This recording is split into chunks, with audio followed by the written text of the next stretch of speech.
अस्सलाम वालेकुम।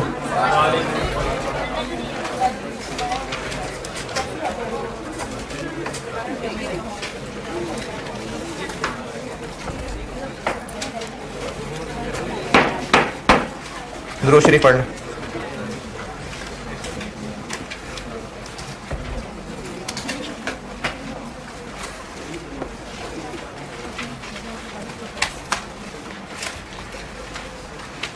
कल वाला सवाल मैंने कहा था दोबारा करिएगा और रिकंसिलिएशन भी बनाइएगा। तो रिकंसिलिएशन टैली थोड़ा सा फर्क है, 0.0 राउंड ऑफ का फर्क है, वरना 0.04 का तो नहीं होना चाहिए।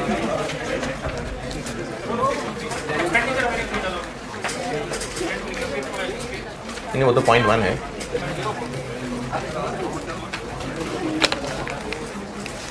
बजटेड प्रॉफिट कितना?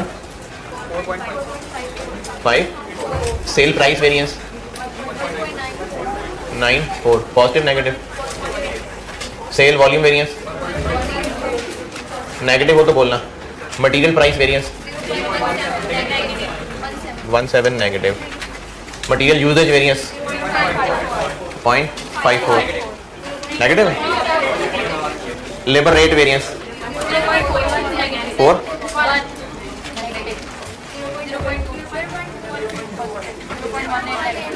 0.18 नेगेटिव। 66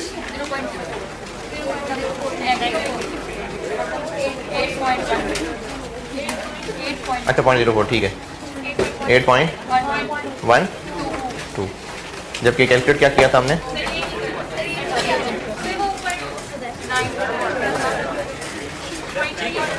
टैली तो कर गया।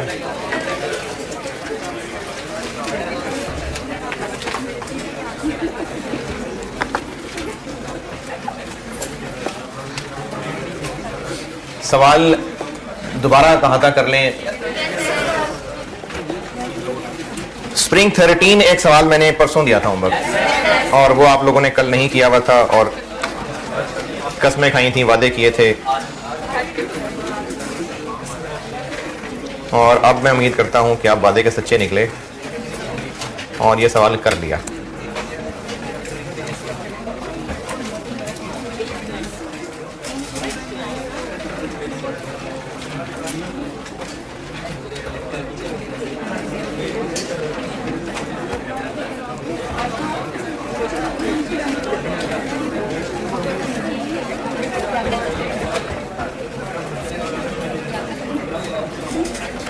हाँ जी, स्प्रिंग 13 क्वेश्चन नंबर 2 था। मैंने इसमें आपको सोल्यूशन अमेंड करके दिया था क्योंकि ये जो 4 वेरिएंसेस हैं ये पुराना कॉन्सेप्ट है, ये अब नहीं है आपकी किताब में, तो इसलिए इसको मैंने अमेंड करके दिया था सोल्यूशन। इसमें मटेरियल में कोई मसला अगर किया है सवाल? मटेरियल का केस 1 है, केस 2 है? 1 है। क्यों? क्योंकि कहीं परचेज यूज्ड अलग बताया नहीं है, तो केस 1 है। मटेरियल की इंफॉर्मेशन स्ट्रेट फॉरवर्ड गिवन है, इसमें फिर भी अगर किसी ने कुछ पूछना है तो पूछें। एक्चुअल क्वांटिटी कैसे निकली? स्प्रिंग 13 क्वेश्चन 2 कर रहा हूं डिस्कस। एक्चुअल मटेरियल की क्वांटिटी कैसे निकली? 504,000 दिया हुआ था और 1 किलो का रेट दिया हुआ था, तो उससे डिवाइड कर लें तो AQ निकल आएगा। लेबर में मसला हो सकता है वो बताता हूं। चलें, जिनको है, कुछ मासूम लोग भी होते हैं क्लास में। डायरेक्ट लेबर का रेट है 150 पर आवर, लेकिन आपको जो उसका टाइम बताया हुआ है वो मिनट्स में बताया हुआ है, तो उसको आवर कर लेते हैं।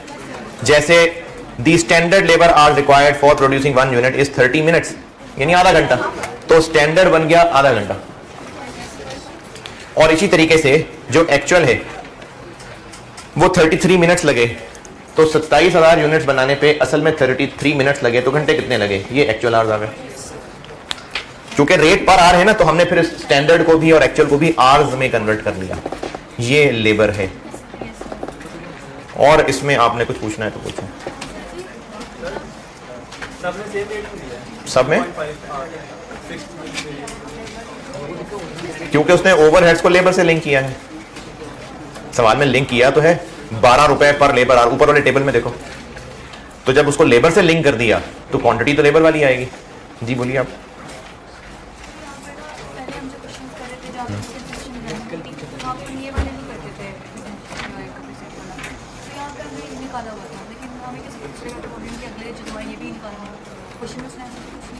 अच्छा ये मेरे से एक बात मिस होगी, मुझे आपको कहना चाहिए था कि इसमें ना कैपेसिटी और एफिशिएंसी भी निकालना था।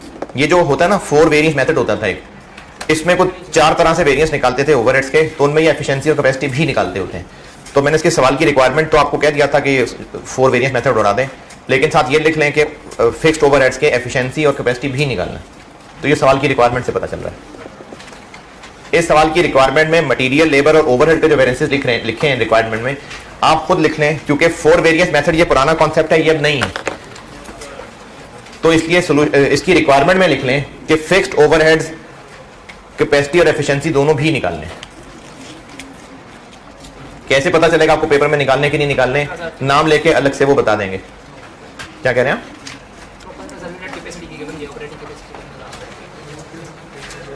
हाँ तो नहीं, वो जो 15 दिए में उससे नहीं पता चल रहा, ये इससे नहीं पता चल रहा। नहीं, यूज तो हो रहे थे बजटेड आवर्स के तौर पे यूज तो हो रहे थे, लेकिन सवाल की रिक्वायरमेंट से कैसे पता चलेगा कि फिक्स्ड ओवरहेड वॉल्यूम वेरिएंस को तोड़ना है कि नहीं तोड़ना? वो बता रहा हूँ कि सवाल वाला बताएगा। तो इसलिए मैं बता रहा हूँ कि एफिशिएंसी और कैपेसिटी निकालने। स्प्रिंग 13 बताएं भाई, जिसने किया है, कुछ पूछना है तो। अच्छा, अब कितने लोग हैं जिन्होंने स्प्रिंग 13 किया हुआ है? ठीक है जी, शाबाश। स्प्रिंग 13 में कोई और सवाल? ओवरहेड्स के वेरिएंसेस की और प्रैक्टिस करते हैं, मैं ही करता हूं बोर्ड पे। अब आप पढ़ लीजिए क्वेश्चन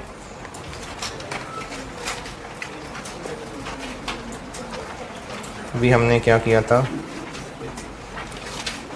स्प्रिंग 16 कर लिया और स्प्रिंग 13 हो गया। ऑटम 17 पे आए। ऑटम 17,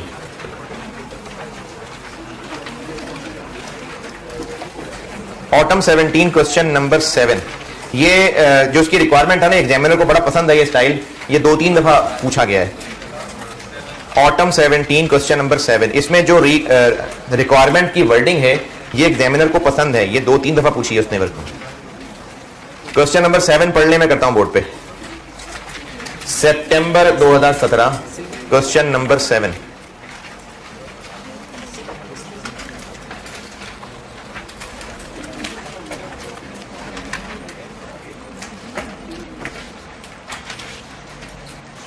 अगर बेटा आपको वेरिएंस वाला चैप्टर में मुश्किल आ रही है ना, तो कॉस्ट में आगे मुश्किलें बढ़नी है, ये बात तो तय है, आगे मुश्किलें बढ़नी है।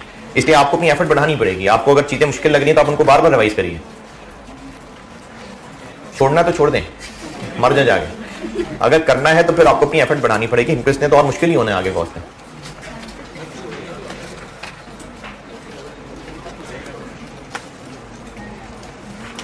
सवाल का जिक्र इसलिए करता हूं कि पढ़ लें।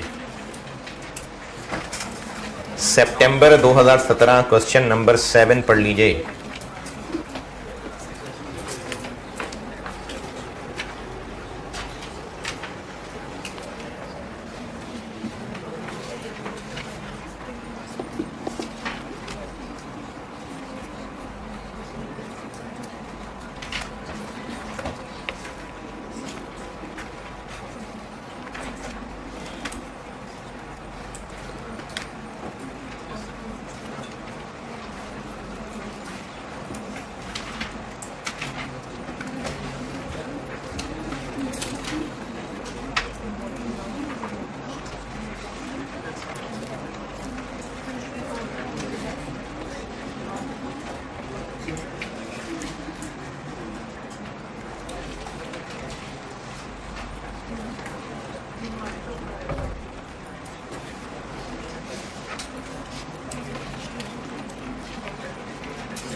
अभी ये क्या क्या बांट रहे हो? हाँ, उससे पहले भी कागज दिया कोई? ये दोनों करने लगे ना।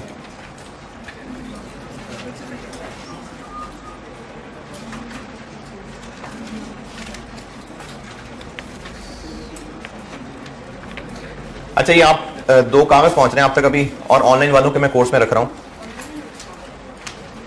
एक तो होमवर्क का सलूशन है, एक सवाल होमवर्क दूंगा उसका सलूशन है, और एक ना वेरिएंस की मैंने एहतियातन एंट्रीज वो बना के दिए हैं। आई की बुक में 2-3 एंट्री जिक्र थी तो मैंने उनको 5-6 करके आप तक पहुंचा दिया। वेरिएंस से रिलेटेड एंट्रीज, एक ये कागज पहुंचेगा। अभी आजकल में किसी को पढ़ के समझ आता हो तो ठीक है, ना समझ आता हो तो जब हम कॉस्ट वन प्रोडक्शन वाला चैप्टर एंड पे करेंगे तो तब ये पूछ लीजिएगा, ये कागज निकाल के दोबारा। 2 कागज पहुंचेंगे, एक वेरिएंस की रिलेटेड एंट्रीज हैं, वो एक कागज है बस, हस्बे तौफीक जो पढ़ना चाहे, और दूसरा कागज आज के होमवर्क का सॉल्यूशन होगा।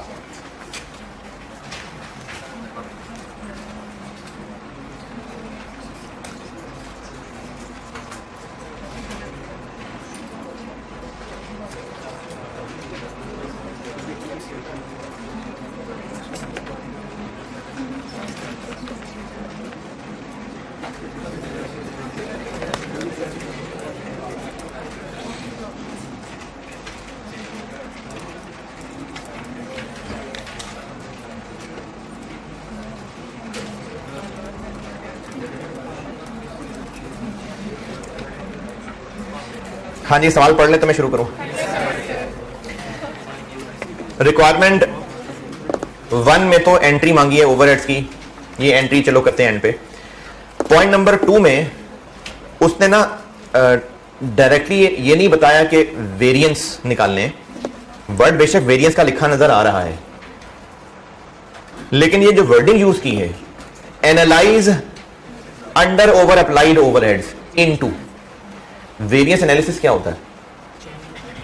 वेरिएंस एनालिसिस में हम क्या कर रहे हैं, जो हमारे सोचे हुए खर्चों और एक्चुअल खर्चों में फर्क आया है उसको एनालाइज कर रहे हैं ना, कि किस वजह से फर्क आया है। जैसे मटेरियल में फर्क किस वजह से आया, प्राइस वेरिएंस निकाल रहे हैं, यूजेज वेरिएंस निकाल रहे हैं, लेबर में फर्क किस वजह से आया, ओवरहेड में किस वजह से आया, हम एनालाइज कर रहे हैं।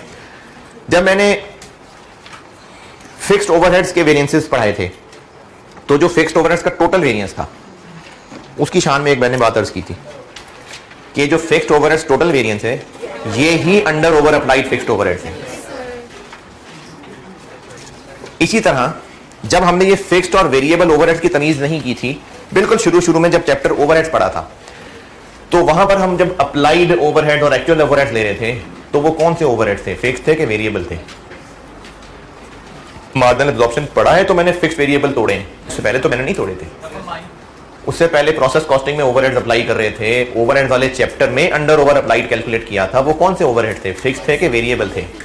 दोनों थे। तब तक हमने इनको टोटल चलाया हुआ था, तब तक फर्क नहीं किया था। मार्जिनल एब्जॉर्प्शन पढ़ा है तो फर्क करना पड़ा, वेरिएंस में फर्क कर रहे हैं हम। इसी तरह आगे डिसीजन मेकिंग में जाएंगे, वहां भी फर्क करेंगे। तो उसने रिक्वायरमेंट में पूछा है analyse under over applied overheads. कौन से ओवरहेड्स? दोनों ओवरहेड्स। और अंडर ओवर अप्लाइड वेरिएंस वाले कॉन्टेक्स्ट में किस चीज को हम कह रहे हैं? नहीं, वेरिएंसेस के नोट्स निकालें, वेरिएंसेस के नोट्स पे आए। उनमें एक है फिक्स्ड ओवरहेड वेरिएंसेस के फार्मूले। फिक्स्ड ओवरहेड एक्सपेंडिचर वेरिएंस है, फिक्स्ड ओवरहेड वॉल्यूम वेरिएंस है। फिर उस वॉल्यूम वेरिएंस को मजीद 2 टुकड़ों में तोड़ा था। फिक्स्ड ओवरहेड का एक टोटल वेरिएंस है, इसको तोड़ा था फिक्स्ड ओवरहेड एक्सपेंडिचर में और वॉल्यूम में। फिर इसको मजीद 2 हिस्सों में तोड़ा था, कैपेसिटी में और एफिशिएंसी में। इसको क्या नाम दिया था मैंने? ये अंडर ओवर। इसी तरीके से ये तो हो गए फिक्स्ड। वेरिएबल एफओएच के जो वेरिएंसेस पड़े उनमें भी तो एक टोटल था ना, और उसके 2 टुकड़े थे, क्या? एक्सपेंडिचर और एफिशिएंसी। ये सिर्फ वेरिएबल ओवरहेड की बात हो रही है। स्टैंडर्ड कार्ड में मैंने जब वेरिएबल की लाइन लिखी थी और फिक्स की लाइन लिखी थी तो उन दोनों के रेट को मैंने ओआर बोला था। वेरिएबल का भी ओआर तो होता है कि नहीं होता है? उसका भी ओआर होता है। तो अगर हम सिर्फ वेरिएबल की बात करें तो ये टोटल क्या चीज है? ये भी यही है। दोबारा सुने, हमने जब से मार्जिनल कॉस्टिंग पढ़नी शुरू की है ना, मार्जिनल एब्जॉर्प्शन और उसके बाद वेरिएंस, बेशक अप्लाइड सिर्फ फिक्स्ड लेके चले हैं, लेकिन वेरिएबल ओवरहेड्स का भी ओएआर होता है या नहीं होता? और ये जो स्टैंडर्ड कार्ड में वेरिएबल ओवरहेड की लाइन लिखी होती है, उसमें जो स्टैंडर्ड रेट आ रहा होता है वो क्या है? वो वेरिएबल ओवरहेड का ओएआर ही है। तो जब वेरिएबल ओवरहेड्स का भी ओएआर है, फिक्स्ड का भी ओएआर है, तो फिर दोनों के इसका मतलब अप्लाइड है, तो इसके दोनों में अंडर ओवर अप्लाइड है। ये जो फिक्स्ड ओवरहेड वेरिएंसेस में इनका ग्रैंड टोटल है, ये under over applied fixed overheads हैं, और जो वेरिएबल ओवरहेड में इन दोनों का टोटल है वो under over applied variable FOH है। अब सवाल की रिक्वायरमेंट देखिए, उसने कहा है कि एनालाइज अंडर या ओवर अप्लाइड ओवरहेड्स। किनकी बात हो रही है? दोनों की बात हो रही है। यानी वो ये कह रहा है कि ये जो फिगर्स है ना, इनको आप फर्दर एनालाइज, फर्दर तोड़ें। किस में तोड़ें? इनटू एक्सपेंडिचर हो गया, आगे एफिशिएंसी हो गया, और यानी उसने आपसे कहा है कि आप वेरिएबल ओवरहेड्स के भी ये दोनों वेरिएंस निकाल दें और फिक्स्ड ओवरहेड्स के ये तीनों वेरिएंस निकाल दें। ये है सवाल की रिक्वायरमेंट, और ये सवाल की रिक्वायरमेंट 2-3 दफा टेस्ट हुई है कि उसने ओवरहेड्स को अंडर ओवर अप्लाइड बोला और उसको फर्दर एनालिसिस करने को कहा। तो इसका मतलब है कि हमने ओवरहेड्स के सारे वेरिएंसेस निकालने हैं। ये एक स्टाइल है क्वेश्चन का कि analyse under over applied overheads into, तो इससे मुराद है कि ओवरहेड्स के हमने ये डिटेल्ड वेरिएंस निकालने हैं। हाँ जी, रिक्वायरमेंट 2 की वर्डिंग ओके। चलें आप कैलकुलेट करते हैं।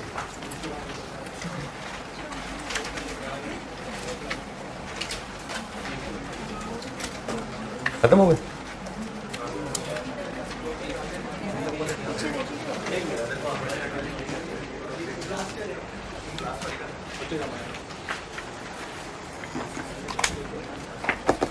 चलें ठीक है, सॉल्व करते हैं। ये रिक्वायरमेंट 1 की वर्डिंग पढ़ के बात समझ आ गई? जी जी, सर की आवाज आई है। पूछा है कुछ?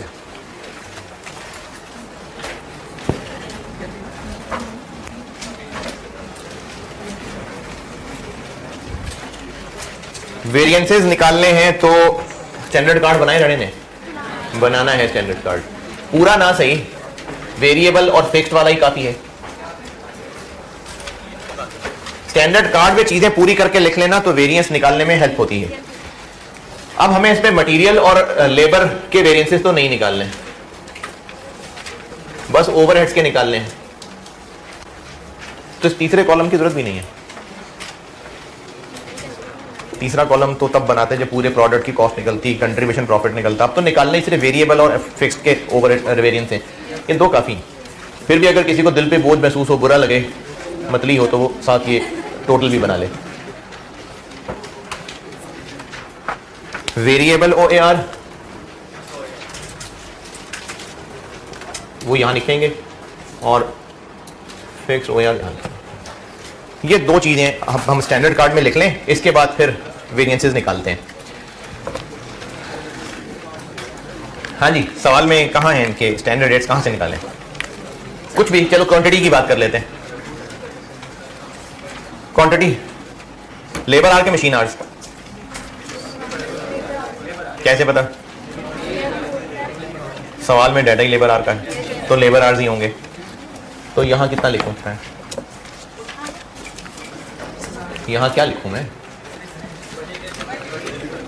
हम यहां पर क्या फिगर लिखते हैं? Hours per unit. तो क्या करें देखें। अच्छा, हम स्टैंडर्ड कब कैलकुलेट करते हैं? साल के शुरू में। अब जब साल के शुरू में कैलकुलेशन कर रहे हैं तो जो ऊपर वाला टेबल है इसमें से तीसरी वाली लाइन पता लग चुकी है हमें, एक्चुअल वाली लाइन। हम स्टैंडर्ड साल के शुरू में कैलकुलेट करते हैं ना, तो जो ऊपर वाला टेबल है उसमें एक्चुअल वाली लाइन पता लग गई हमें? नहीं। तो हमारे पास ये कैलकुलेट करने के लिए वो बजट वाली लाइन ही अवेलेबल है। तो क्या पता चल रहा है उससे? उससे ये पता चल रहा है कि हमने बजट किया था कि 8000 यूनिट्स बनाएंगे और 8000 यूनिट्स बनाने के लिए 24000 आवर्स लगेंगे। तो पर यूनिट कितने? 3। तो ये आ जाएगा 3 आवर्स।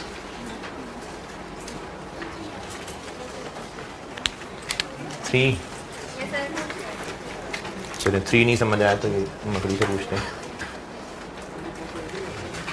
24000 आवर्स 8000 यूनिट्स के लिए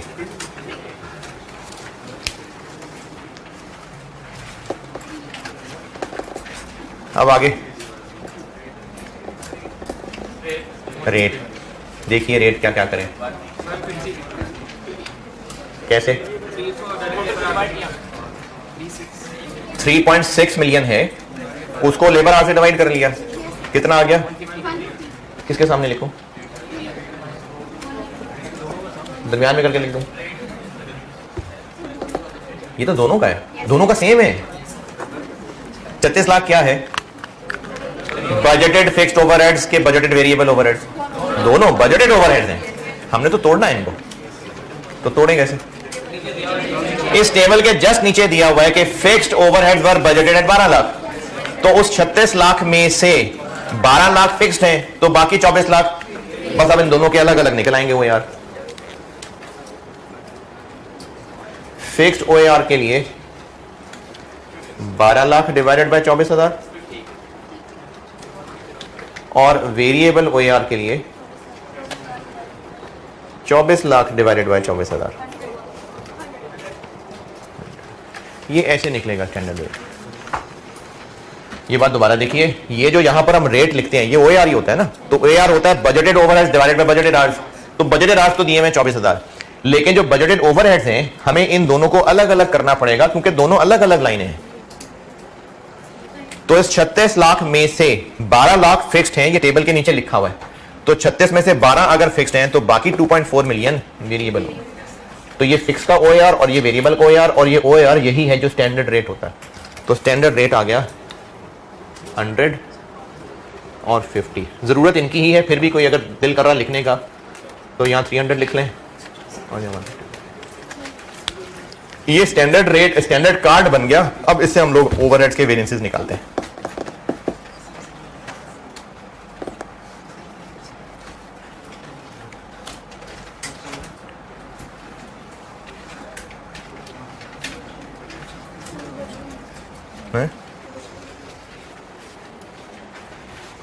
दो पेजेस सब तक पहुंच गए। अच्छा ये भी देख रहे हैं दोनों सेम ही तो नहीं आ गए, एक स्प्रिंग 17 क्वेश्चन 6 का सॉल्यूशन होगा और एक के ऊपर कुछ एंट्रीज लिखी होंगी।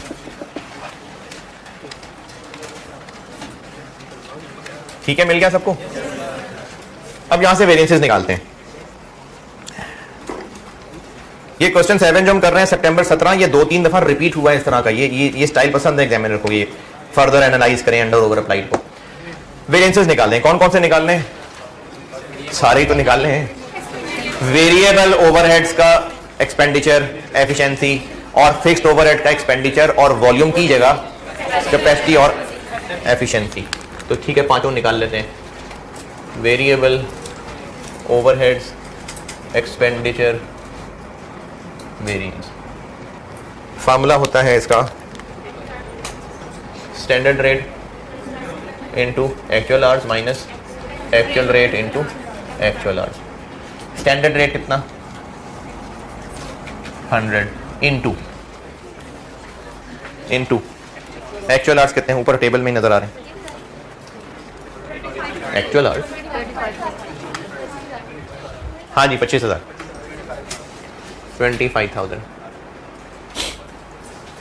माइनस ये क्या चीज होती है, टोटल एक्चुअल वेरिएबल ओवरहेड्स दिए हुए 3.9 मिलियन दिए हुए, ये वेरिएबल है, ये दोनों हैं। तो अगर हम इनको तोड़ सकें तो हमें वेरिएबल वाले यहां लिखने हैं। 3.9 को कैसे तोड़ें भाई, कोई हिंट? ये पहले मुझे लगता है कि एक सवाल करते हुए ना मैंने बात की हुई है। हाँ, मैंने ऑटम 20 मार्जिनल कॉस्टिंग का सॉल्व किया था। तो हमें इस वक्त हिंट ये मिल रहा है कि आपको ओवर अप्लाइड फिक्स्ड ओवरहेड्स बता दिए। ये कहां से आ गया over applied? Applied fixed overheads exceeded actual fixed overheads, यानी ये अप्लाइड फिक्स्ड ओवरहेड्स अगर ज्यादा आ गए तो ओवर अप्लाइड है। तो आपको ओवर अप्लाइड फिक्स्ड ओवरहेड्स दिए हुए हैं। अब अगर अप्लाइड पता चल जाए और ओवर अप्लाइड दिए हुए हैं तो एक्चुअल तक पहुंच जाएंगे, और एक्चुअल फिक्स्ड ओवरहेड्स पता चल जाए तो एक्चुअल वेरिएबल कैसे पता चलेंगे? 3.9 में से डिफरेंस ले लेंगे।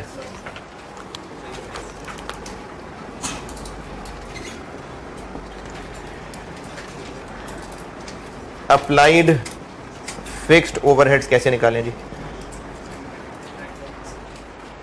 अप्लाइड निकालने के दो तरीके बताए थे आपको। अगर आपने स्टैंडर्ड रेट पर यूनिट वाला यूज करना है तो इनटू, अगर आपने अप्लाइड की बात कर रहा हूं, अगर आपने ये पर यूनिट वाला रेट यूज करना है तो इनटू एक्चुअल प्रोडक्शन, और अगर पर आवर वाला यूज करना है तो इनटू स्टैंडर्ड आवर्स। तो अभी जब नजर आ ही रहे हैं कि एक्चुअल प्रोडक्शन कितनी है तो ये यूज कर लेते हैं। एक्चुअल प्रोडक्शन दी भी है ना कितनी, 86, तो इसको यूज कर लेते हैं। तो अप्लाइड फिक्स्ड ओवरहेड्स हो गए 150 इंटू 8600,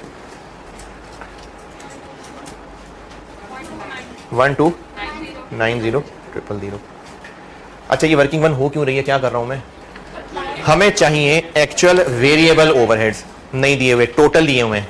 तो अगला हिंट ये मिला कि इन टोटल में से अगर एक्चुअल फिक्स्ड माइनस कर लें तो बाकी एक्चुअल वेरिएबल बच जाएंगे। एक हिंट मिल गया कि एक्चुअल फिक्स्ड ओवरहेड ढूंढ लेते हैं, वो भी नहीं है। उसका हिंट ये मिल रहा है कि ओवर अप्लाइड फिक्स्ड ओवरहेड दिए हुए हैं, तो अगर हम किसी तरह अप्लाइड ढूंढ लें तो एक्चुअल फिक्स्ड ओवरहेड तक पहुंच जाएंगे। ये किया काम। अब अप्लाइड फिक्स से एक्चुअल तक कैसे पहुंचे? ओवर अप्लाइड का मतलब है अप्लाइड एक्चुअल से ज्यादा है। तो अगर इसमें से हम over applied fixed overhead minus कर दें, कितने हैं? तो एक्चुअल फिक्स्ड ओवरहेड्स आ जाएंगे।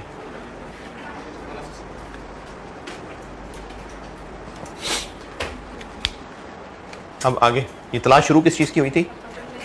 एक्चुअल वेरिएबल ओवरहेड्स की। अब कैसे करें? टोटल एक्चुअल दिए हुए हैं, उनमें से माइनस कर लेते हैं इनको। कितने दिए हमें?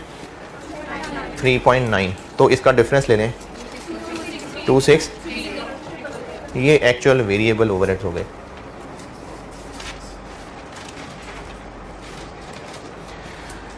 अब आपको ये पेपर में कैसे पता चलेगा? तो उसके लिए बेटा आपको हिंट ये दी थी कि जब मिसिंग फिगर्स हो तो आप देखें सवाल में हिंट क्या है, एक हिंट तक पहुंचे, फिर वहां से एक और हिंट मिलेगा, फिर एक और हिंट मिलेगा, इसी तरह से मिसिंग फिगर्स निकालते हैं।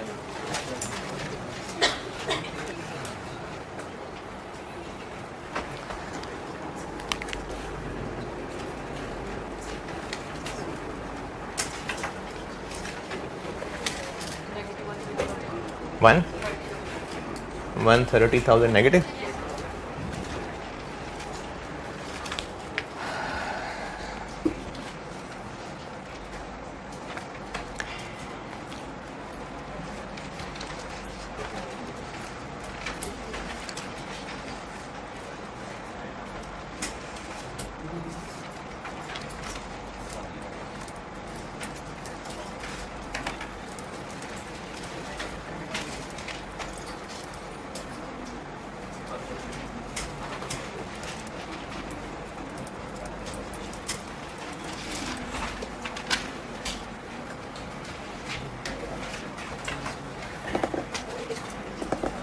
अरे बंद क्यों कर दिया? गर्मी हो जाएगी क्लास में।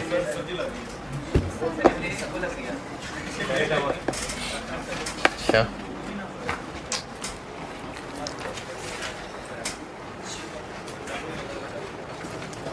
Variable overhead expenditure variance done.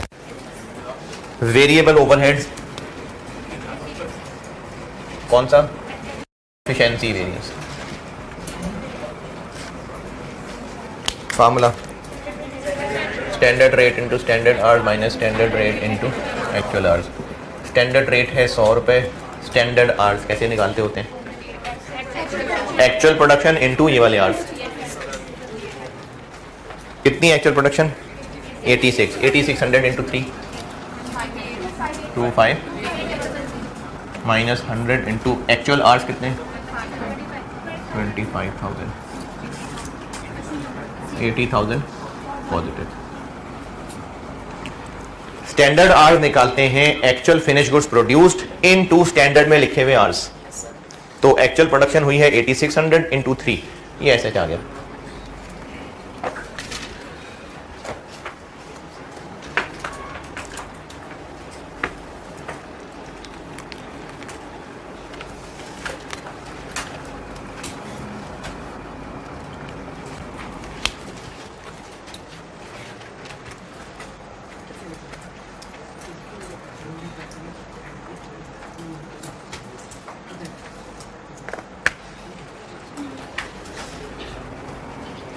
Fixed overheads expenditure variance.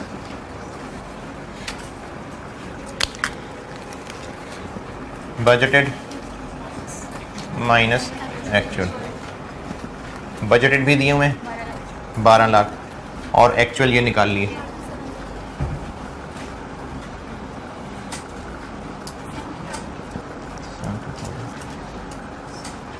Actual दिए, बजटेड टेबल के नीचे दिए हुए सवाल में, और एक्चुअल ये हमने निकाले।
Fixed overheads,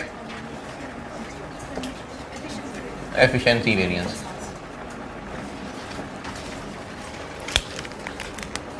standard rate into standard hours minus standard rate into actual hours. तो आर तो यही है, रेट बस 100 की जगह 50 कर देंगे।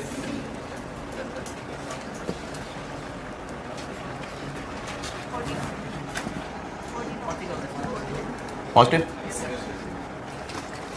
और last fixed overheads capacity variance. Standard rate into actual hours minus standard rate into budgeted hours. ये भी सारे दिए हुए हैं hours. 50 into actual hours 25,000 minus 50 into budgeted hours कितने टेबल में आ रहे हैं? 24,000, 50,000 पॉजिटिव। ये फिक्स्ड और वेरिएबल ओवरहेड्स के वेरिएंसेस हो गए।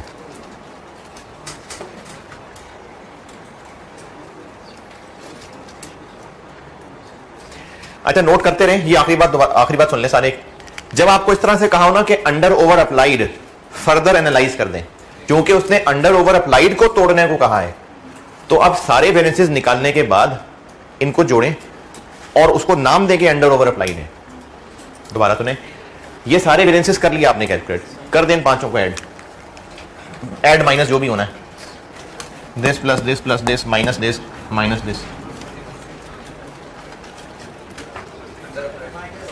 माइनस 30,000। ये सब करने के बाद आप इन सबको ऐड करें और इसको नाम दें जहां से सवाल शुरू किया था। ये है अंडर अप्लाइड ओवरहेड, इसी को तो हमने फर्दर एनालाइज किया था।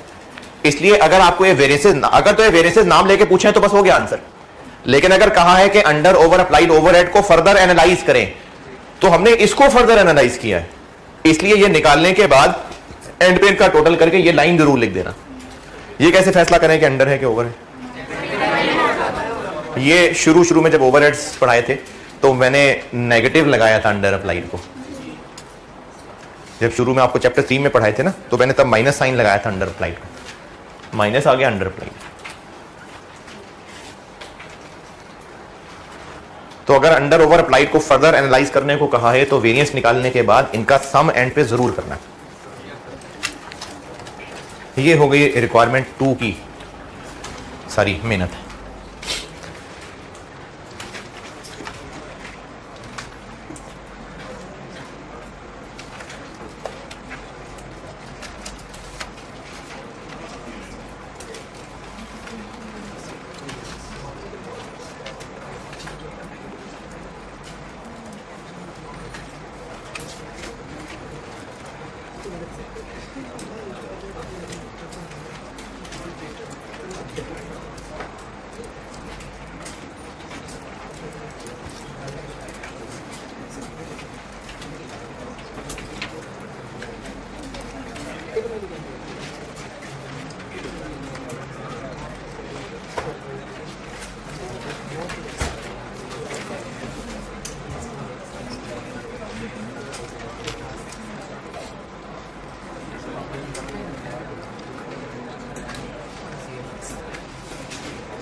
हाँ जी, नोटेड। रिक्वायरमेंट 1, रिक्वायरमेंट 1 क्या है? किसकी accounting entry? Factory overhead fixed, नहीं दोनों मिला के। तो आपको वो जो एंट्रीज वाला एक पेज पढ़ाया था ना, उसमें ओवरहेड्स की मैंने 3 एंट्रीज बताई नहीं आपको। अगर है कहीं आसपास तो देख लें बेशक, नहीं तो मैं बोर्ड पे तो कर ही देता हूँ। है हाँ, वो जो चैप्टर पढ़ाना है ना, भी मैंने आपको प्रोसेस कॉस्टिंग में जब एंट्रीज पे ले जाना था तो उस चैप्टर से मैंने पहला पेज पढ़ाया था आपको। उस पहले पेज में कॉस्ट फ्लो इन प्रोडक्शन के नोट्स थे, उनमें मैंने प्रोसेस कॉस्टिंग में सिर्फ पहला पेज पढ़ाया था। उसमें ओवरहेड्स की देखिए 3 एंट्रीज कराई थी मैंने जी।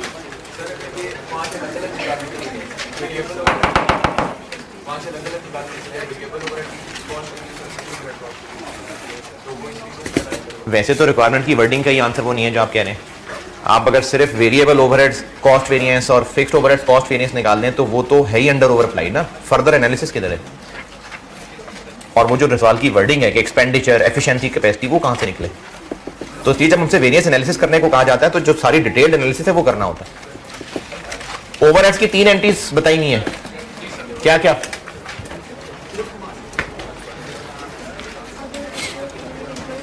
मैंने प्रोसेस कॉस्टिंग पढ़ाते हुए कॉस्ट फ्लो इन प्रोडक्शन नामी चैप्टर के नोट्स में से पहला पेज डिस्कस किया था बस। उस पहले पेज पे देखिए एंट्री नंबर 9, 10, 11 ओवरहेड्स की 3 एंट्रीज बनी थी, तो वही 3 मांगी है उसने। सवाल की रिक्वायरमेंट में कहा है ओवरहेड्स की अकाउंटिंग एंट्रीज कर दें, तो ये उन 3 एंट्रीज की बात कर रहा है, तो कर देते हैं।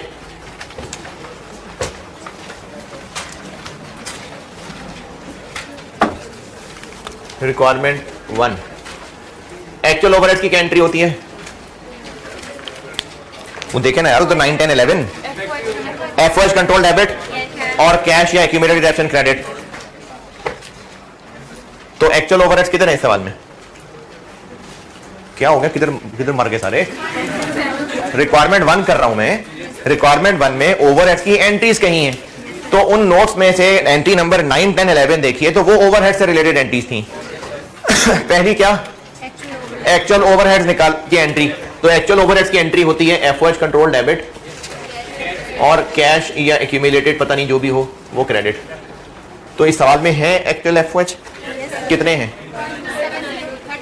3900।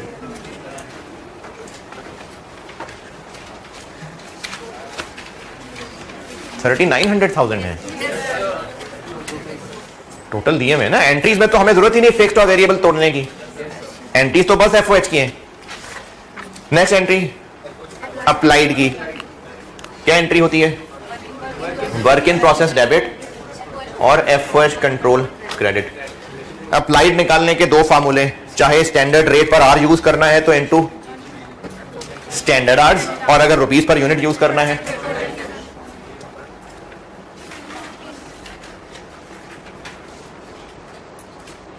ये क्या किया मैंने, ये ब्रैकेट में क्या किया? 450 क्या है? 300 प्लस 150, वो बन गया पूरा रुपीस पर यूनिट। कहाँ हुआ यार? Into actual production. कितना आ गया जी? 3870। जो ओवरहेड्स की बेटा 3 एंट्री थी, मैं वो कर रहा हूं बस बोर्ड पे। अब आपको इन दोनों एंट्रीज देख के पता चल रहा है कि अंडर अप्लाइड ओवर अप्लाइड नहीं पता चल रहा? ये एक्चुअल है, ये अप्लाइड है, ये एक्चुअल है, ये अप्लाइड है, तो अंडर अप्लाइड है कितना? तो ये वही 30,000 है। तो अंडर अप्लाइड की क्या entry? Cost of sales debit और एफओएच कंट्रोल क्रेडिट। ये रिक्वायरमेंट 1 का आंसर है। रिक्वायरमेंट 1 में कहा था अकाउंटिंग एंट्रीज बता दें जो ओवरहेड्स की होती हैं, तो 3 एंट्रीज होती हैं ओवरहेड्स की, एक्चुअल रिकॉर्ड करना, अप्लाइड रिकॉर्ड करना और इनका डिफरेंस अंडर या ओवर अप्लाइड रिकॉर्ड करना। जी 450 कैसे आया? स्टैंडर्ड कार्ड देखें जो बनाया हुआ है, एक 300 है और एक 150 है, 450 हो गया। अगर आपने रुपीस पर यूनिट वाला ओआर यूज करना है तो इनटू एक्चुअल प्रोडक्शन, अगर आपने रुपीस पर आर वाला ओआर यूज करना है वो भी कर लेते हैं। रुपीस पर आर वाला ओ आर कितना 100 एक है 50 एक है 150 इंटू स्टैंडर्ड आर्स ये तो 150 इंटू 25 800 करना है अभी यही आएगा।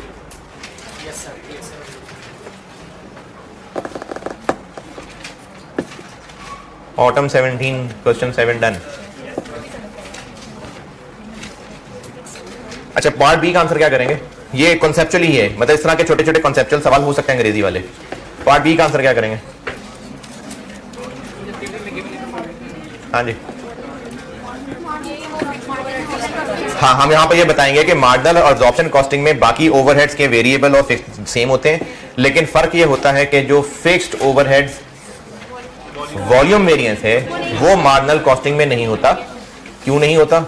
क्योंकि मार्जिनल कॉस्टिंग में फिक्स्ड का कोई स्टैंडर्ड रेट नहीं होता, इसलिए हम वो वेरिएंस भी नहीं निकाला करते। ये इसका आंसर होगा। 3 नंबर है। हाँ तो ये आप जब इंग्लिश में लिखना शुरू करेंगे तो 4 लेने तो बन ही जाएंगे। आप इसमें कहेंगे कि जो मार्जिनल कॉस्टिंग और अब्जॉर्प्शन कॉस्टिंग में जो ओवरहेड्स के वेरिएंसेस हैं उनके नाम लिख दें। वेरिएबल ओवरहेड्स के ये वेरिएंसेस हैं, फिक्स्ड के ये हैं। एब्जॉर्प्शन में वेरिएबल के ये हैं, फिक्स्ड के ये हैं। 5-6 लाइनें भर गई। उसके बाद लिखें वो देखो ऊपर नजर आ रहा है ना ऐसे करके, वो देखो ऊपर आपको fixed overhead expand volume variance नजर नहीं आ रहा। तो इसलिए नजर नहीं आ रहा क्योंकि मार्जिनल कॉस्टिंग में फिक्स्ड ओएआर नहीं होता, इसलिए फिक्स्ड ओवरहेड वॉल्यूम वेरिएंस नहीं होता। अब बन गई 6-7 लाइनें। Question 7 done. अब आ जाइए आप स्प्रिंग 20 पे आ जाइए।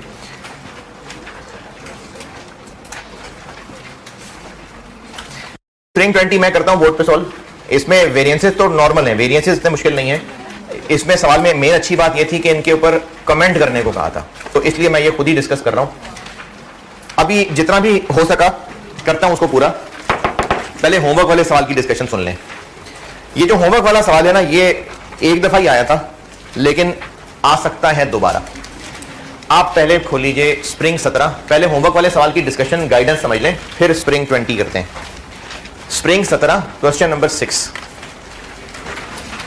Spring 2017 question number 6।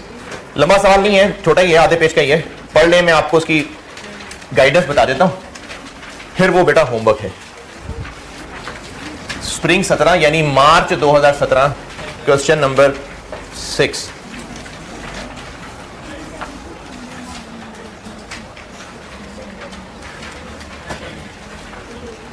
ये अपनी नौयत का वाहिद सवाल था लेकिन ये रिपीट हो सकता है। पहले पढ़ लीजिए फिर बताता हूं।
अगर पढ़ रहे थे पढ़ लिया। चले मैं आपको सारा सवाल पढ़ना जरूरी है क्योंकि मैं जो डिस्कस करने लगा वो पढ़े बगैर फायदा नहीं है डिस्कशन का। ये सवाल आपका होमवर्क है और इसमें मैंने बस अपने फॉर्मेट के ऊपर आपको सवाल सॉल्व कर दिया, वरना आईकेएफ वाला भी ठीक है, मैंने आपको ऐसे ही बस अपने फॉर्मेट में सॉल्व करके दे दिया। अच्छा, इसमें वेरिएंस निकालने बड़े आसान थे तो मैंने 3-3, 4-4 लाइनों में लिखने की बजाय बस ब्रैकेट के अंदर सॉल्व कर दिया क्योंकि स्ट्रेट फॉरवर्ड फिगर है इसके अंदर। इस सवाल में वेरिएंस निकालना मुश्किल नहीं था, बिल्कुल स्ट्रेट फॉरवर्ड फिगर है इसके अंदर, तो मैंने ब्रैकेट के अंदर अंदर ही सॉल्व करके दिए हैं। इस सवाल में आपको जो डाटा दिया हुआ है पॉइंट नंबर 2 में, वो स्टैंडर्ड कार्ड हो गया, ठीक है, प्रॉपर स्टैंडर्ड कार्ड है या कुछ इसमें गड़बड़ है? हाँ जी, फिक्स वेरिएबल तोड़ के नहीं दिया हुआ तो बनाना पड़ेगा। इसमें मटेरियल और लेबर तो ठीक है, तीनों चीजें आ रही हैं, क्वांटिटी भी आ रही है, रेट भी आ रहा है, टोटल भी आ रहा है। अगर वेरिएबल और फिक्स भी ऐसे ही तोड़े होते तो बस ठीक है, बना हुआ है स्टैंडर्ड कार्ड, फिर हम बनाते वर्किंग के अंदर। लेकिन इसमें वेरिएबल फिक्स अलग अलग नहीं दिए हुए, हमें तो वो अलग चाहिए होते हैं वेरिएंसेस के लिए, इसलिए आपको स्टैंडर्ड कार्ड बनाना पड़ेगा जिसमें वेरिएबल फिक्स तोड़े। ये तकरीबन ऐसी टूटेगा जिस अभी सवाल में मैंने तोड़ा था, वेरिएबल फिक्स ओवरहेड अलग अलग। स्टैंडर्ड कार्ड आ गया। पॉइंट नंबर 4 में एक्चुअल डाटा हो गया, पॉइंट 4 ये सारा एक्चुअल डाटा हो गया। पहले पैराग्राफ में कहा हुआ है कि hexa limited is using a standard absorption costing system, यानी ये बनाते अभी फॉलो एब्जॉर्प्शन कॉस्टिंग सिस्टम करते हैं, ठीक है जी करते हैं। अब वो मार्जिनल पे जाना चाह रहे हैं। रिक्वायरमेंट बी पढ़े, बस पहला वर्ड ही, और रिक्वायरमेंट सी रिकंसाइल। अब ये पार्ट बी कौन सा रिकंसाइल है और पार्ट सी कौन सा रिकंसाइल है, चलें इस पे भी करते हैं बात। पार्ट ए रिक्वायरमेंट का पार्ट ए, आपसे बजटेड प्रॉफिट कैलकुलेट करने को कहा है या एक्चुअल? पार्ट ए रिक्वायरमेंट का पार्ट ए,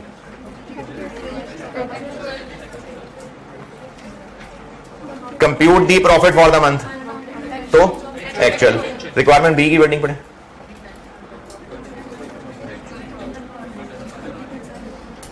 हाँ जी। रिक्वायरमेंट बी में कहा है कि जो प्रॉफिट आपने ऊपर पार्ट ए में निकाला उसको रिकंसाइल करें किससे? एक्चुअल से। तो इसका मतलब पार्ट ए वाला एक्चुअल नहीं है, फिर बजटेड है। पार्ट बी नहीं, पार्ट ए बी दोनों मार्जिनल के हैं, पार्ट ए और बी दोनों मार्जिनल ही की चल रही है बात। पार्ट ए में जो कहा है compute profit for the month of December, ये लगता है पढ़ के कि एक्चुअल है। तो अगर ये एक्चुअल होता तो पार्ट बी में कह रहा है रिकंसाइल दी प्रॉफिट कंप्यूटेड अबव, कहां अबव? पार्ट ए में विद एक्चुअल प्रॉफिट। तो इसका मतलब वो जो पार्ट ए वाला है वो एक्चुअल प्रॉफिट नहीं है। अगर वो एक्चुअल होता तो फिर उसको वो एक्चुअल से रिकंसाइल करने को क्यों कहता? तो फिर पार्ट ए वाला प्रॉफिट क्या है? बजटेड भी नहीं है, बजटेड भी नहीं है। ये इस सवाल में एक नई बात टेस्ट हुई थी जो ना पहले ना बाद में कभी टेस्ट हुई। कहा हुआ है compute profit for the month of December, यहां तक एक्चुअली बात हो रही है। लेकिन जो अगली लाइन, जो अगला सेंटेंस का हिस्सा बन गया ना, using standard marginal costing system, marginal costing, इसका मतलब यह है कि जो एक्चुअली हुआ यूनिट्स तो वही लें, लेकिन जो उस पर रुपए लगाने हैं वो स्टैंडर्ड वाले लेने हैं। ये बात दोबारा कहा है compute the profit for the month of December, तो ये बजटेड प्रॉफिट नहीं मांगा हुआ, ये एक्चुअल मांगा हुआ है, लेकिन यूजिंग स्टैंडर्ड मार्जिनल कॉस्टिंग, तो यूनिट्स वही। अच्छा, पॉइंट नंबर 4 में, पॉइंट नंबर 4 जो टेबल बना हुआ है, पॉइंट नंबर नहीं sorry, point number 1, point number 1, actual as well as budgeted sale 10,500 units हैं। तो हमने एक्चुअली कितने यूनिट्स बेचे? ये जो एक्चुअली 10,500 यूनिट्स बेचे, इन 10,500 यूनिट्स को ही लें, लेकिन रुपए कौन से लेने हैं? स्टैंडर्ड वाले। ये रिक्वायरमेंट ए का मतलब है कि निकालना profit for the month of December है, क्योंकि दिसंबर में 10,500 यूनिट्स बेचे हैं, लेकिन उनको मल्टीप्लाई जिन रुपयों से करना है वो स्टैंडर्ड वाले रुपयों से करना है। ये पार्ट ए का मतलब है। और पॉइंट 1 के अंदर अगर कहा होता कि एक्चुअल सेल 10,500 थी जबकि बजटेड 11,500 थी, तो रिक्वायरमेंट ए को सॉल्व करते हुए हमने कौन सी लेनी है? 10,500, क्योंकि प्रॉफिट फॉर द मंथ दिसंबर मांगा, इसलिए दिसंबर में जो हुआ उसको यूज करना है, लेकिन रुपए कौन से? स्टैंडर्ड वाले। ये रिक्वायरमेंट ए का मतलब है। ओके, अच्छा, रिक्वायरमेंट बी में क्या करना होगा फिर? मार्जिनल कॉस्टिंग के मुताबिक एक्चुअल प्रॉफिट निकाल लेना है और उसको और पार्ट ए वाले को रिकंसाइल करना है। ये कौन सी रिकंसिलिएशन है? ये वेरिएंस वाली रिकंसिलिएशन है। क्यों वेरिएंस वाली रिकंसिलिएशन है? क्योंकि पार्ट ए का प्रॉफिट निकालते हुए रुपए कौन से यूज किए हैं? स्टैंडर्ड वाले, जबकि एक्चुअल प्रॉफिट तो एक्चुअल होगा। तो ये जो पार्ट बी वाली रिकंसिलिएशन है, ये वो वेरिएंसेस वाली रिकंसिलिएशन है। पार्ट सी वाली कौन सी रिकंसिलिएशन है? ये मार्जिनल और अब्जॉर्प्शन वाली रिकंसिलिएशन है। पार्ट बी वाली रिकंसिलिएशन वेरिएंसेस वाली रिकंसिलिएशन है और पार्ट सी वाली रिकंसिलिएशन मार्जिनल और अब्जॉर्प्शन की। लिखा हुआ है reconcile the actual profit, marginal के तहत निकला हुआ और एब्जॉर्प्शन के तहत निकला हुआ। ये इससे पिछले चैप्टर वाली रिकंसिलिएशन है जिसमें हम क्या करते हैं, एब्जॉर्प्शन के प्रॉफिट से शुरू करते हैं और ओपनिंग और क्लोजिंग फिनिश गुड्स और वर्किंग प्रोसेस अगर है तो उसमें छुपे हुए फिक्स्ड ओवरहेड्स को प्लस माइनस करते हैं। ये पार्ट सी रिक्वायरमेंट है, ठीक है। ये होमवर्क है, इसको आप कर लीजिए और डिस्कस तो मैं कल कर ही लूंगा। लेकिन इसमें बल्कि हाँ वो भी बताता हूं, बजाय कि आप कल कर रहे हैं तो बताऊं। हाँ एक और चीज और बताता हूं, ये जो चीज मैं बता रहा हूं ना, ये एक एडजस्टमेंट है और इस एडजस्टमेंट की अगर रीजन बताऊं तो शुरू में जब ये सवाल आया था कुछ 2-3 अटेम्प्ट तो मैं इसकी रीजन समझाने के लिए मिसाल बना के सवाल करा के पूरी क्लास इस रीजन समझाने पे लगा देता था।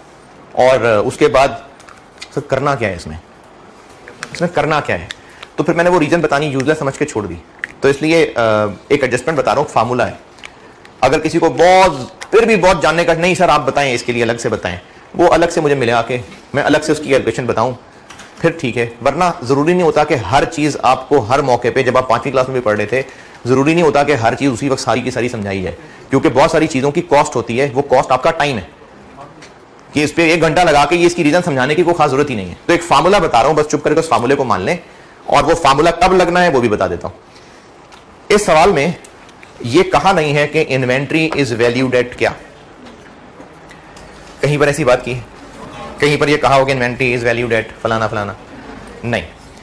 कल जो सवाल क्लास में किया था सीमा एंटरप्राइजेस वाला, उसमें फिनिश गुड्स इन्वेंट्री के बारे में लिखा हुआ था कुछ, फिनिश गुड्स इन्वेंट्री। उस सवाल में finish goods inventory valued at standard cost थी। अगर फिनिश गुड्स इन्वेंट्री सवाल में हुई और वो वैल्यूड एट स्टैंडर्ड कॉस्ट हुई तो जो आज तक सीखा था वही है।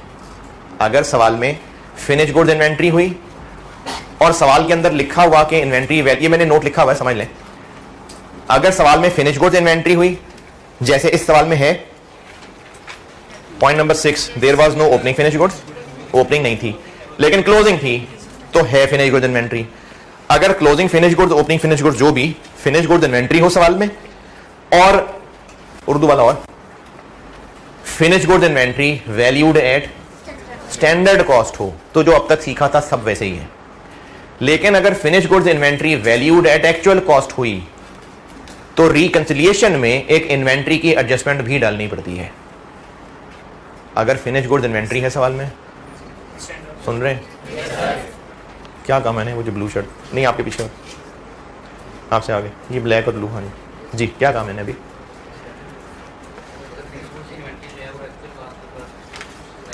हाँ उससे पहले भी कुछ कहा है और उससे भी पहले कुछ कहा है।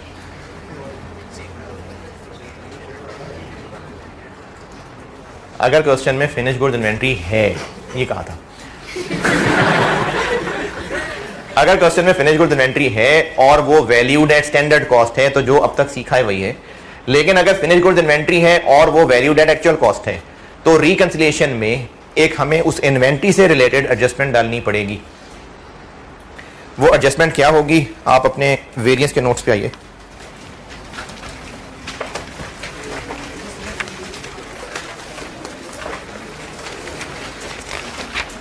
वेरिएंस के नोट्स में आप आ जाएं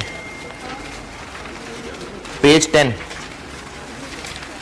पेज 10 के टॉप पे।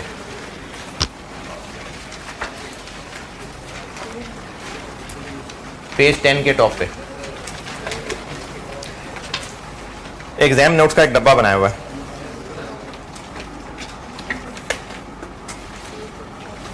पेज 10 का टॉप एग्जाम नोट्स का डब्बा, इसमें तीसरा बुलेट पॉइंट, अगर finish goods inventory work in process भी हो सकती है, वैसे वेरिएंसेस में प्रोसेस मिक्स भी करूंगा कल। फिनिश गुड्स और वर्क इन प्रोसेस इन्वेंट्री हुई सवाल में और वो वैल्यू होती हुई एक्चुअल कॉस्ट पे, तो रिकंसिलिएशन के अंदर एक लाइन डालनी पड़ेगी। उसका फार्मूला लिखा हुआ मैंने, और ये फार्मूला इसी तरतीब से ही लिखें। अगर इसका आंसर पॉजिटिव आया तो आगे पॉजिटिव लिख देना, नेगेटिव आया तो आगे नेगेटिव लिख देना। अब फार्मूला क्या लिखा हुआ है, जो क्लोजिंग स्टॉक है उसकी एक्चुअल कॉस्ट माइनस अगर क्लोजिंग स्टॉक स्टैंडर्ड पे वैल्यू होता, अगर क्लोजिंग स्टॉक एक्चुअल पे वैल्यू हो रहा है माइनस अगर स्टैंडर्ड पे वैल्यू हो रहा होता, जो उनका डिफरेंस है वो आगे आ रहा है। और ओपनिंग स्टॉक, ये फार्मूला पलट गया, यहां लिखे हुए दो फार्मूले, ये दो फार्मूले आप याद कर लें। और ये जो बात की है कि अगर फिनिश गुड्स इन्वेंट्री हो और उसको रिकंसिलिएशन में लिखना है तो ये आपको एक एडजस्टमेंट डालनी पड़ेगी, ये करनी पड़ेगी एडजस्टमेंट, फिर रिकंसिलिएशन टैली होगी, ये एक एडजस्टमेंट करनी पड़ती है। तो ये जो सवाल होमवर्क दिया है उसमें हमें वैल्यू डेट एक्चुअल है कि स्टैंडर्ड है नहीं बताया, तो बाय डिफॉल्ट एक्चुअल पे होती है, इसलिए रिकंसिलिएशन में ये एडजस्टमेंट डालेंगे तो ही रिकंसिलिएशन टैली होगी।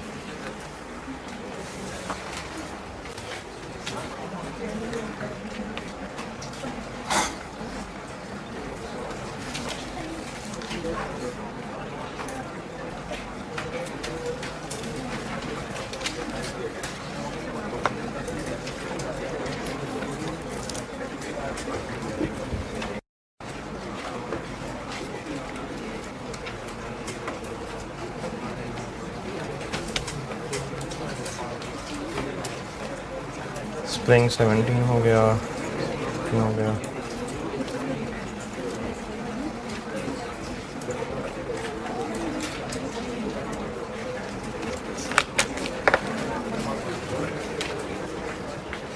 अच्छा, स्प्रिंग 20 का तो टाइम नहीं निकाल सका मैं, कल जो चीज समझानी थी स्प्रिंग 20 करा के तो वो भी समझा देता हूं। इसकी प्रैक्टिस कल कराऊंगा, जो बता रहा हूं, ये जो बता रहा हूं उसकी प्रैक्टिस कल होगी। अभी ये समझ लें, अंग्रेजी लिखी हुई मैंने इसकी, इसलिए समझ लीजिएगा। अगर वेरिएंस मिक्स हो जाए प्रोसेस के सवालों के साथ, तो जो वेरिएंस पढ़ा उसमें कहां क्या फर्क आएगा वो बता रहा हूं। एक मिसाल समझ लें, हमने 10,000 यूनिट्स को इनपुट किया, क्लोजिंग वर्क इन प्रोसेस 3,000 था, आउटपुट हो गया 7,000, और ये जो 3,000 थे ये 70% कंप्लीट थे। ईपी बनाए अगर तो मटेरियल के कॉलम में, कन्वर्जन के कॉलम में कंप्लीटेड यूनिट्स कितने हैं?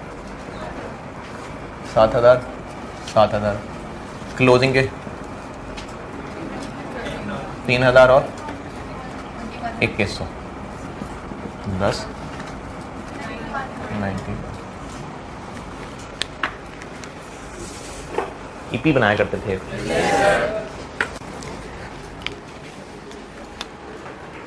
प्रोडक्शन कितनी हुई? 7,000। ये प्रोडक्शन है, ये एक्चुअल फिनिश गुड्स प्रोडक्शन है, उस पर बाद में करता हूं बात। इधर एक्चुअल प्रोडक्शन है, एक्चुअल प्रोडक्शन 7,000 यूनिट्स है जो नजर आ रही है इधर, और स्टैंडर्ड कार्ड में लिखा हुआ था कि लेबर 4 घंटे लगाया करेगा, 100 रुपए, ये स्टैंडर्ड था। जबकि लेबर ने एक्चुअली ये काम कर दिया 28,500 आवर्स में। एक्चुअल लेबर ने 28,500 आवर्स लगाए। जो अभी तक वेरिएंस एनालिसिस सीखा है, लेबर एफिशिएंसी वेरिएंस का formula standard rate into standard hours minus standard rate into actual hours. Standard rate 100 into standard hours 28,000 minus 100 into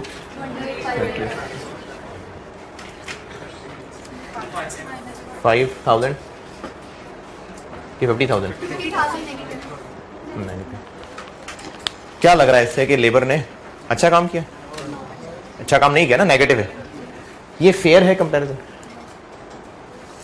तो ये ठीक निकला है फार्मूला वेरिएंस, नहीं कोई खराबी नहीं इसमें।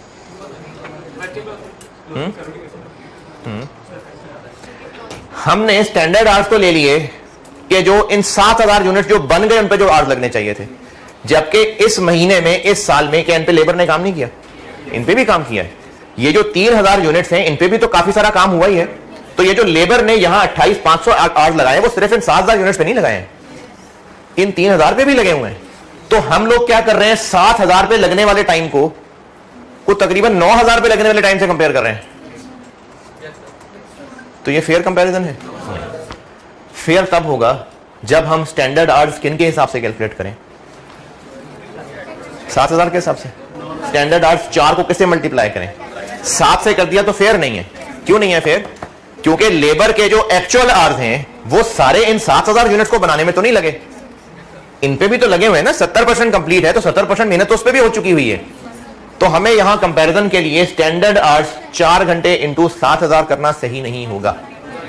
क्या करना पड़ेगा, 9100 करना पड़ेगा।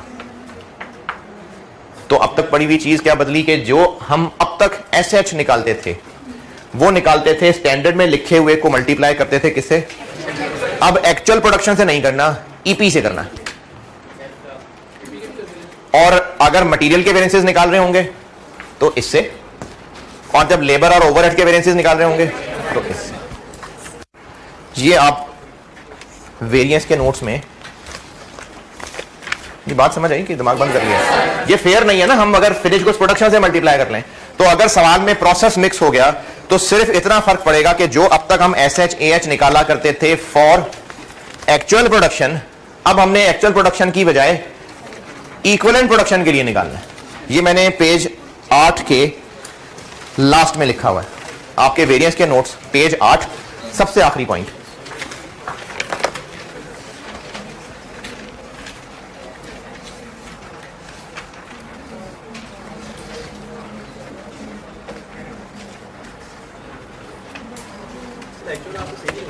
अच्छा, ये मैंने एक्चुअल आवर्स की बात क्यों लिख दी? हो सकता है सवाल में ये कहा होता कि एक्चुअल आवर्स 28,500 बताने की बजाय आपको कहते कि स्टैंडर्ड से 10% ज्यादा लगे। ये भी तो हो सकता था ना, ये 28,500 ना बताते, हो सकता है सवाल वाले ने कहा होता कि स्टैंडर्ड से 10% ज्यादा लग गए, यानी 4.4 लग गए। तो उस 4.4 से टोटल तक कैसे पहुंचता, इंटू 7,000? नहीं, इसलिए मैंने एएच एसएच दोनों के लिए बात लिखी कि अगर सवाल में हमें एएच और एसएच निकालने पड़ रहे हैं तो आज तक जो हम एक्चुअल प्रोडक्शन के लिए निकाला करते थे, अब एक्चुअल प्रोडक्शन की जगह इक्विवेलेंट प्रोडक्शन लेंगे। मटेरियल के वेरिएंसेस के लिए ये, और लेबर और ओवरहेड के वेरिएंसेस के लिए। कल इसकी प्रैक्टिस करेंगे इंशाल्लाह। ठीक है, अल्लाह हाफिज।